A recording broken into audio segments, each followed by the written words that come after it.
pun firman Allah Subhanahu wa taala lakum fahuwa yadullu ala anna al-madhkura ba'da qawlihi khalaqa li ajli intifa'ina fid dini wad dunya. Tuh, sama kan? Nah, jadi kita bukan ngarang-ngarang kalau menafsirkan. Ya, jadi sudah insyaallah sudah dibaca, sudah juga apa namanya? Ya, kalau kita insyaallah berusaha meniatkan ikhlas, mengkaji, banyak membaca, insyaallah akan ada kesamaan pakem karena pakemnya sudah ada, ya. Baik, adapun yang dimaksud kata lakum di sini, ya, menunjukkan bahwa yang dimaksudkan dari kata lakum ini, ya, setelah Allah Subhanahu wa taala menerangkan penciptaan, yaitu supaya dapat dimanfaatkan oleh manusia fid dini wad dunya, dalam urusan agama, din wad dunya, dan dunianya. Tadi yang saya katakan, ya. Saya kan tadi terangkan dari aspek dunianya dulu karena mudah untuk dirasakan, dan setelah itu aspek ibadahnya, aspek dinnya. Jadi silahkan aspek dunianya Anda mungkin bisa pilih. Ya, Anda profesi pengen saya dalam dunia misalnya bisnis, saya pengen di hewan, ya saya pengen di tumbuhan risetnya, saya pengen di mineral dan sebagainya. Boleh, silakan.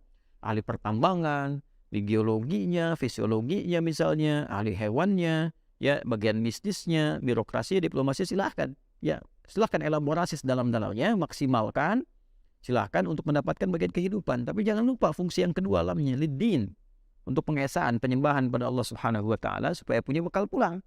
Ya, dapat makanan, konsumsi, energinya pakai sholat, pakai baca Quran. Nah, value dari bacaan Quran dan sholat tadi jadi pahala nanti. Pahala ini dibawa pulang. Ya, makanannya enggak, selesai. Ya, selesai, masuk ke mulut, keluar dari perut kan, ya, dicerna di perut, kemudian keluar, ya sudah, jadi kotoran saja. Ya, dan keluar lagi ketika meninggal kan dibersihkan. Ya, jadi ketika ke alam kubur yang dibawa apa? Bukan hasil duniawinya, tapi ninnya. Dunianya selesai. Karena itu kan meninggalkan dunia. Aspek pertama hilang, ya, masalah dunia. Yang keduanya diri itu yang ikut. Itulah pahala. Itulah hasanahnya. Ya, value-nya yang ikut. Teruskan teman-teman sekalian. Amma fid dunya, yang paling menarik ini, faliyusliha abdanana ini dia, ini yang paling indah nih, ya, wa amma fid dunya faliyusliha abdanana. Maka dalam konteks kehidupan dunia, semua yang di bumi itu silahkan Anda dapatkan, kreasikan untuk memperbaiki penampilan, menguatkan tubuh, ya, walinataqawwa bihi ala ta'at, yang keduanya. Jadi silahkan pada bagian yang pertama, ya, untuk perbaiki performance kita, ya, silahkan. Misalnya makanan yang menyehatkan, makanya kan halalan thayyiban. Bukan semua yang diinginkan dibeli, dimakan, ya begitu. Ya, ya, jadi yuslihal abdan, memperbaiki keadaan tubuh kita. Ya, ya, kemudian yang kedua bisa diartikan juga dengan penampilan. Silahkan beli pakaian yang layak, yang bagus, yang enak dipandang, gitu kan? Ya, tapi dalam saat yang bersamaan juga ini yang paling menarik nih. Walinataqawwa bihi ala ta'at. Ya, dan menggunakan semua itu untuk menaati Allah Subhanahu wa taala. Jadi mohon izin, mohon maaf ya. Ini indahnya dalam Islam itu senantiasa menjadikan antara dunia dan hukum value akhiratnya beriringan, bersamaan tuh, nggak terpisah. Ya, karena itu Anda mau makan menyehatkan tubuh, tapi kan menyembelihnya kan diatur. Hewannya juga diatur, makannya diatur. Yang haram jangan nih.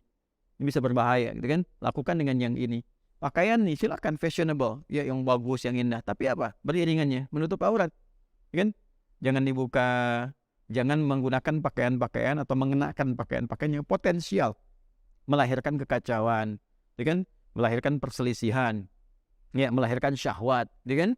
Ya, Anda boleh berkata itu kan karena dia nggak bisa mengatur pandangannya aja. Iya, karena Anda berpakaian tak teratur. Kalau Anda teratur, dia bisa mengatur pandangan. Tapi karena Anda nggak teratur, dibuka semua, ya fitrahnya kan manusia itu keluar. Ada syahwat, ada nafsu, ya kan. Nah, jadi di konteks ini mesti paham gitu. Jangan, nggak ada kebebasan murni. Semua diikat dengan norma. Nggak semua bisa mengatakan bebas, begitu, tidak. Diikat dengan norma. Ya, semua ada norma yang disepakati. Dengan itu kemudian kita berlatih dengan cara yang baik. Ya, itu gambarannya teman-teman sekalian. Selanjutnya, amma fid dini falil istidlal bihadhil asya wal i'tibar biha. Ya. Kemudian yang paling menarik dan aspek agamanya, semua yang dikenakan, yang digunakan secara fungsional dalam kehidupan ini pada akhirnya adalah supaya manusia belajar untuk mengenal dan mendekat kepada Allah Subhanahu wa taala. Ini kalimatnya menggunakan istidlal dan i'tibar. Kalau istidlal itu penggunaan sebagai dalil wujud eksistensi Allah Subhanahu wa taala. Jadi seharusnya, ya, tadi saya katakan menatap gunung itu ingat Allah, jangan cuma mendaki. Ya, ya, aku akan mendaki gunung untuk membuktikan pendakian cintaku kepadamu. Wah, itu masih tahap kecil. Ya, pendakian mahabbah kita kepada Allah itu yang paling tinggi. Jadi lihat gunung terus sudah ingat Allah. Itu keluar lihat rembulan, kok bisa ya rembulan itu dihiasi pelangi, ya kan? Lah kok bisa kita ada keindahan begini? Kita ingat sama Allah. Ya, sehingga membuat kita sujud lebih dekat, lebih ingat kita akan kembali, kan? Wah, natap begini ada indah, apalagi kalau kembali kepada Allah pasti lebih indah, kan lebih baik, kan? Lihat anak ingat Allah, lihat pasangan ingat Allah, kan? Lihat lautan ingat Allah dan sebagainya. Nah, itu sampai ke titik kita temukan. Nah, nanti caranya yang tibar, belajar. Makanya jadilah pintar yang sejati, cerdas yang sejati. Jadi yang sejati itu semua bagian aspek tubuh kita terpenuhi, jasmaninya, rohaninya, ya kemudian juga intelektualnya. Jadi kalau semua itu terpenuhi, maka insya Allah paripurna fungsi kemanusiaan kita. Jadi kalau dia memenuhi hanya hajat fisiknya dengan hajat intelektualnya, nah spiritualnya kosong, gelisah jiwanya, hatinya, maka limbung juga kehidupannya. Ya, jadi ini yang dimaksudkan di sini, walladzi khalaqalakum ma fil ardi jami'an. Ya. Kemudian juga di sini yang paling menarik adalah falil istidlal bihadhil asya wa li'tibar biha wa jama' biqaulihi wa jumi'a biqaulihi ma fil ardi jami'an jami'al manafi'. Jadi semua yang dimaksudkan istidlal, i'tibar, mengambil ini sebagai wasilah untuk mengenal Allah, mempelajarinya supaya dekat dengan Allah, semuanya ini dikumpulkan dalam satu ayat, satu kalimat, jami'an, keseluruhannya secara komprehensif, diakumulasikan.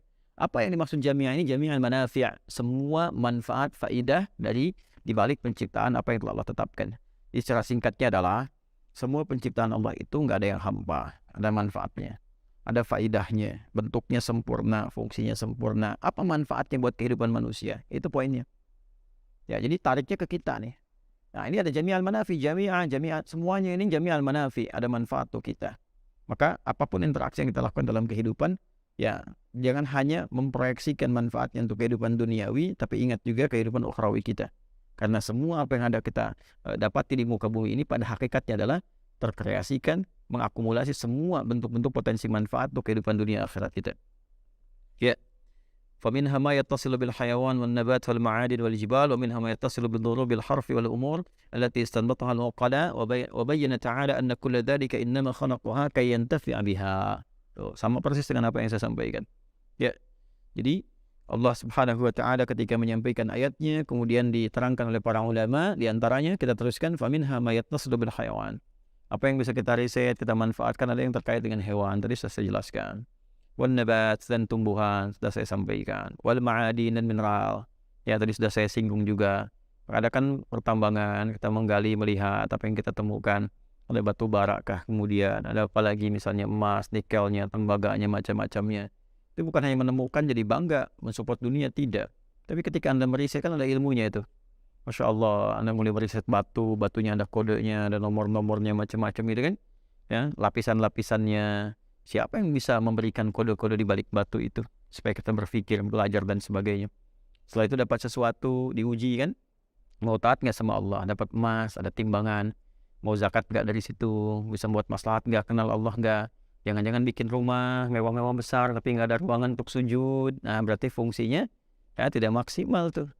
Ya, silakan penuhi dunianya, tapi kan akan pulang ke akhirat dan ditinggal dunianya. Mana fungsi akhiratnya itu? Ya. Wal jibal dan gunung-gunung, wa minha ma yattasilu bidurubil harfi wal umur allati istanbataha al-uqala. Ada juga yang Allah tetapkan itu bagi kalangan-kalangan intelektual untuk berpikir. Ya, jadi ada yang untuk pebisnis dimanfaatkan, ada yang untuk konsumtif ya, tapi sisi lain ada memang nanti hobinya riset kata Allah itu. Ya. Ya, diisyaratkan dalam Al-Qur'an, diterangkan oleh para ulama, ada yang hobinya riset antariksa, riset di lautan, riset di bumi, riset hewan-hewan. Untuk meriset aja, memang ada objeknya itu untuk objek pengetahuan. Nah, hasil risetnya itu harus mendekatkan diri kepada Allah, bukan cuma jadi jurnal. Ya, apalagi bagi yang beriman, fungsi imannya mana gitu? Ya, fungsi imannya mana? Ya, coba saya juga men-challenge nih para pakar ilmuwan kita. Coba hidupkan lagi si ICMI-nya tuh, Ikatan Cendekiawan Muslim Indonesia. Ya, yang di IMPAT tuh, Ikatan Ilmuwan Internasional Indonesia tuh, yang muslim-muslimnya misalnya, ya silahkan dengan non-muslim sama meriset dan sebagainya. Tapi bagi yang beriman, yang orang Islam tuh, imannya mesti hidup. Ya, mesti nyala tuh. Mesti nyala tuh imannya itu. Temukan di situ risetnya untuk mendekat kepada Allah. Nah, kalau sudah ketemu tuh 3 perpaduan tuh dahsyat hasilnya. Dahsyat sekali teman-teman. Gitu ya. Nah, itu kita mesti kembalikan ke ranah itu gitu ya. Bukan cuma jadi ya tingkat pencapaian pengajar tertinggi misalnya profesor di akademia, ya di akademi misalnya kan, bidang akademik, atau tingkat pembelajaran tertinggi doktor dan sebagainya. Kenal Allah enggak? Ya, kenal Allah enggak? Itu poinnya. Dan apalagi kalau sudah beriman. Apalagi kalau sudah beriman. Itu yang barangkali penting kita di situ notice ya, untuk berikan apa namanya, satu penanda kepada kita untuk mendekat kepada Allah Subhanahu wa taala.